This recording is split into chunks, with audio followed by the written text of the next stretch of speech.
عید تو بچپن میں ہوئی تھی، اب تو بس تہوار گزر جاتا ہے۔ بچپن کی وہ امیری نہ جانے کہاں چلی گئی، جب پانی میں ہمارے بھی جہاز چلا کرتے تھے۔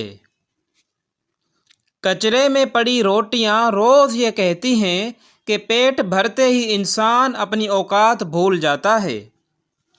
تہذیب کی مثال غریبوں کے گھر پہ ہے، دوپٹہ پھٹا ہوا ہے پر ان کے سر پہ ہے۔ اپنی بیٹیوں کو اداکاروں جیسا نہیں بلکہ فاطمہ بنت محمد صلی اللہ علیہ وآلہ وسلم جیسا بنائیے۔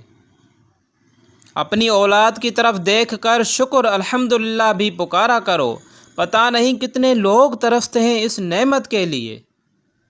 خدا کی جنت دنیا میں کبھی دیکھنے کا شوق ہو تو فقط ایک بار اپنی ماں کی گود میں سو کر دیکھنا۔ یہ زندگی صرف تب تک ہی ہلکی پھلکی ہے جب تک سارے بوجھ ماں باپ نے اٹھائے ہوئے ہوں۔ بچھڑے ہوئے کچھ لوگوں کے نام، کبھی کبھی شاندار وقتوں کی خوشگوار یادیں بہت تکلیف دہ بھی بن جاتی ہیں۔ خاندانی جھگڑے کی وجہ، نہ جانے کتنے رشتے ختم کر دیے اس بھرم میں کہ میں صحیح ہوں اور بس میں ہی صحیح ہوں۔ گلے شکوے سانس چلنے تک ہی ہوتے ہیں، بعد میں بس پچھتاوے رہ جاتے ہیں۔ اپنے بچوں کو سکھائیں کہ والدین کو سڑکوں پر سے پیسے نہیں ملتے، یہ زندگی ہے جو کھو گئی ہے، صحت ہے جو جاتی ہے اور ایک جسم ہے جو دن کے ساتھ کھا جاتا ہے۔ دھوپ میں باپ اور چولہے پر ماں جلتی ہے، تب جا کر ایک گھر میں اولاد پلتی ہے۔ گھر میں والدین کی آواز بھی ایک نعمت ہوتی ہے۔ جب تمہارے گھر رزق میں تنگی محسوس ہونے لگے تو اپنی بہنوں اور بیٹیوں کو محبت سے دعوت پہ بلا لیا کرو۔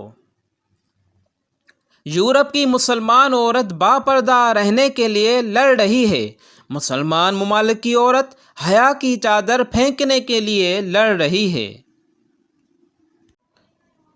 تیز ہوائیں نئی تہذیب کی، لیکن میں سر سے دوپٹے کو اترنے نہیں دوں گی۔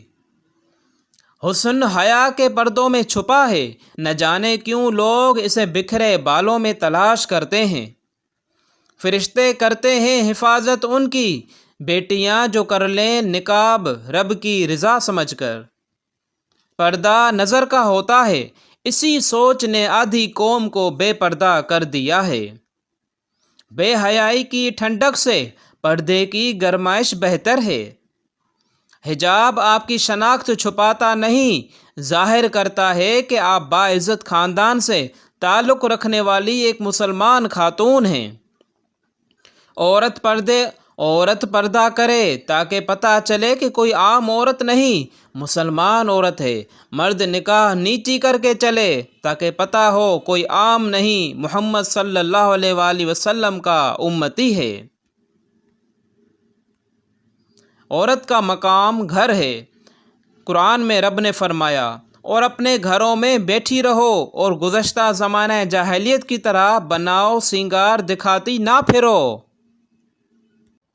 حدیث مبارک، رسول اللہ صلی اللہ تعالیٰ علیہ وآلہ وسلم نے ارشاد فرمایا، عورتوں کی سب سے بہترین مسجد ان کے گھر کا آخری اندرونی کمرہ ہے۔ حضور صلی اللہ علیہ وآلہ وسلم نے ارشاد فرمایا، ماں کی دعا اولاد کے حق میں بہت تیزی سے قبول ہوتی ہے۔ نیک بات کرو ورنہ خاموش رہو۔ حضور صلی اللہ علیہ وآلہ وسلم نے ارشاد فرمایا، جو شخص اللہ پر اور قیامت کے دن پر ایمان رکھتا ہے اسے چاہیے کہ وہ نیک بات کرے یا خاموش رہے۔ رشتہ داروں کو اذیت نہ دیں، اپنے رشتہ داروں سے تعلقات بڑھاؤ، چاہے ایک گھونٹ پانی کے ذریعے ہو، اور اپنوں سے تعلقات کا بہترین طریقہ یہ ہے کہ ان کو تکلیف نہ دو۔ اپنے کپڑے تہہ کر کے رکھو، کیونکہ یہ بکھرے ہوں تو رات کے وقت شیطان انہیں پہنتا ہے۔ سیب کا کھانا ہر قسم کے زہر، جادو، جنات، دفع بلغم کے لیے مفید ہے، اور کسی چیز کا فائدہ اس سے زیادہ اور جلدی نہیں ہوتا۔